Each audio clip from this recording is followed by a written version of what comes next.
स्वागत है आप सभी का हमारे YouTube चैनल पर। आज मैं एक नाच पर का गीत लेके आई हूँ। आप लोग कमेंट बताना हमारा गीत कैसे लगा। पसंद आए तो हमारे वीडियो को लाइक करना, चैनल को सब्सक्राइब करना और वीडियो को फुल वॉच करना। मोरवा बोलिया बोलाई अब का करी, मोरवा बोलिया बोलाई अब का करी। जब माई भैले 12 बरिस के, जब माई भैले 12 बरिस के, बाबा कैले बियाहवा अब का करी, बाबा कैले बियाहवा अब का करी। मोरवा बोलिया बोलाई अब का करी, मोरवा बोलिया बोलाई अब का करी। जब माई भैले 16 बरिस के, जब माई भैले 16 बरिस के, पिया मांगई गावनवा अब का करी, पिया मांगई गावनवा अब का करी। मोरवा बोलिया बोलाई अब का करी, मोरवा बोलिया बोलाई अब का करी।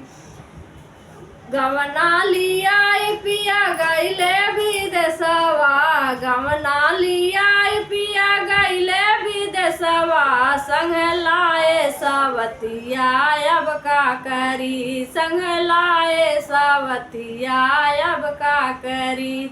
मोरवा बोलिया बोलाई अब का करी, मोरवा बोलिया बोलाई अब का करी। देती ना मोरी सासू ढाल तलावरिया, देती ना मोरी सासू ढाल तलावरिया, तजतियापन पारनवा अब का करी, तजतियापन पारनवा अब का करी।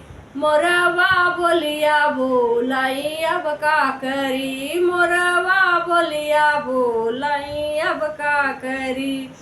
काहे के तजबू बहू आपन पारनवा, काहे के तजबू बहू आपन पारनवा, चली जा तू नहीं हरवा तू ही बहू, चली जा तू नहीं हरवा तू ही बहू।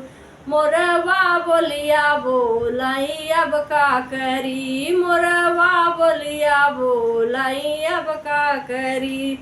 काहे के जाई सासू हम नहीं हरवा, काहे के जाई सासू हम नहीं हरवा, लोगवा तनवा मारई अब का करी, लोगवा तनवा मारई अब का करी। मोरवा बोलिया बोलाई अब का करी, मोरवा बोलिया बोलाई अब का करी।